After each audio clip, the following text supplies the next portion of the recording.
ہٹ جائے گا تو اس کو یہ ہائی بلڈ پریشر کا مرض لاحق ہونے کے چانسز کم ہو جائیں گے۔ اسی طرح دوسرا جو رسک فیکٹر ہے وہ اوبیسٹی، یعنی جو موٹاپا ہے، اگر وزن زیادہ ہوگا تو اس میں بھی ان لوگوں کو بھی ہائی بلڈ پریشر کا رسک زیادہ ہوتا ہے۔ اسی طرح چربی میں کولیسٹرول جسے کہتے ہیں، خون میں کولیسٹرول جسے کہتے ہیں، اگر کولیسٹرول یا چربی ہائی ہوگی بلڈ میں تو اس سے بھی وہ خون کی رگوں میں یہ کولیسٹرول جمنا شروع ہو جاتا ہے، خون کی رگیں سخت بھی ہو جاتی ہیں اور تنگ ہونا شروع ہو جاتی ہے، اس سے بھی پھر یہ بلڈ پریشر جو ہے وہ بڑھنا شروع ہو جاتا ہے۔ اسی طریقے سے اگر ایکسرسائز کوئی نہیں کرتا، سیڈنٹری لائف سٹائل گزار رہا ہے، زیادہ تر وقت وہ گھر میں گزارتا ہے یا بیٹھ کے وہ کام کرتا ہے، جیسے دکان پہ سارا دن اگر کوئی بندہ بیٹھا رہے تو اس سے بھی بلڈ پریشر کا چانس زیادہ ہو جاتا ہے۔ تو اور جو ایکسرسائز کرے گا 4 دن 5 دن ریگولر ایکسرسائز جو بندہ کرتا ہے تو اس میں رسک فیکٹر کم ہو جاتا ہے، یعنی لیک آف ایکسرسائز ایک رسک فیکٹر ہے۔ اسی طرح خوراک یعنی ڈائٹ کا بہت بڑا رول ہے۔ اگر کوئی متوازن غذا نہیں کھا رہا اور ایسی غذا جس میں خاص طور پر نمک زیادہ ہو اور نمک کا استعمال جسے سوڈیم کہتے ہیں وہ زیادہ استعمال کر رہا ہو تو یہ ایک بہت بڑا رسک فیکٹر ہے، اس سے بھی بلڈ پریشر ہونے کے چانسز، ہائی بلڈ پریشر ہونے کے چانسز بڑھ جاتے ہیں۔ تو اسی طرح ایک نمکیات میں سے ایک وہ ہوتی ہے پوٹاشیم خون میں، اگر پوٹاشیم کم ہوگی خون میں تو اس سے بھی ہائی بلڈ پریشر ہونے کے چانسز زیادہ ہو جاتے ہیں۔ اچھا، اب ایک سائنز اور سمٹمز کی بات کرتے ہیں کہ بلڈ پریشر کا جب مرض لاحق ہو جاتا ہے تو جیسے ہر بیماری کے کچھ علامات ہوتی ہیں، تو ہائی بلڈ پریشر کی علامات کیا ہوتی ہیں؟ عام طور پہ یہ مغالطہ ہوتا ہے کہ جب سر کا درد شروع ہو جائے یا اور اس طرح کی کوئی علامات شروع ہو جائے، خاص کر سر درد کی بات کی جاتی ہے کہ سر درد بہت ہونا شروع ہو گیا، اس کا مطلب ہے بلڈ پریشر اس کا بڑھ گیا ہے۔ اسی طرح اگر اریٹیبلٹی زیادہ ہو، غصہ زیادہ آنا شروع ہو جائے تو عام طور پہ یہ معاشرے میں کہا جاتا ہے کہ اس کو ہائی بلڈ پریشر ہے، اس کا بلڈ پریشر بہت ہائی ہو جاتا ہے۔ یہاں میں یہ بتاؤں کہ یہ جو ہائی بلڈ پریشر ہے اس کے عام طور پہ کوئی علامات نہیں ہوتی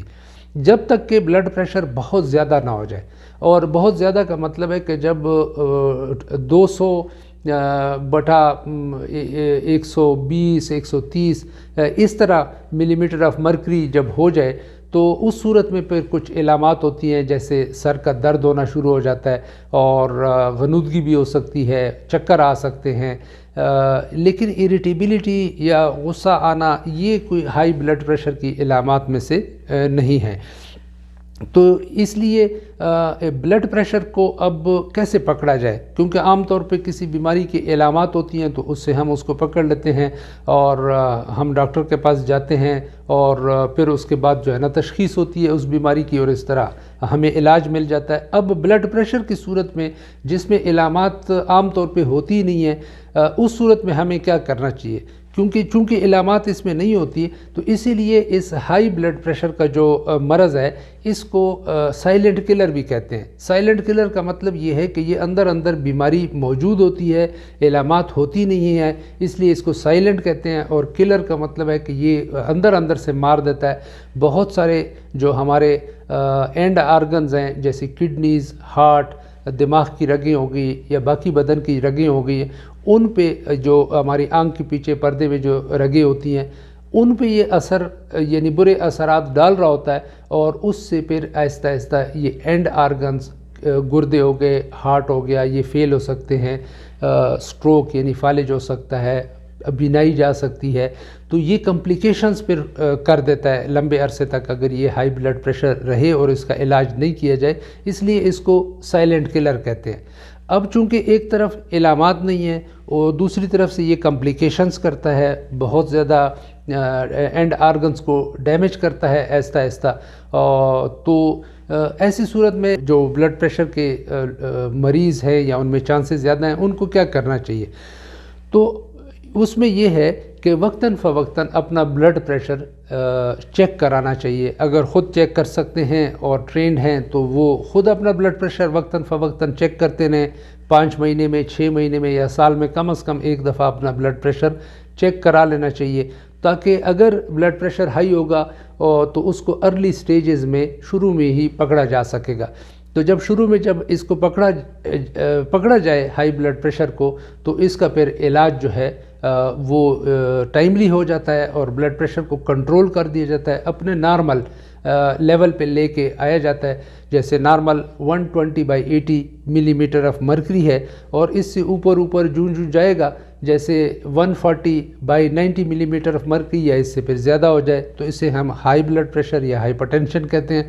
تو وہ پھر خطرے کی بات ہے، اور وہ پھر اس کا علاج کرانا ضروری ہے تاکہ وہ نارمل لیول پہ اس کو لے کے آیا جا سکے۔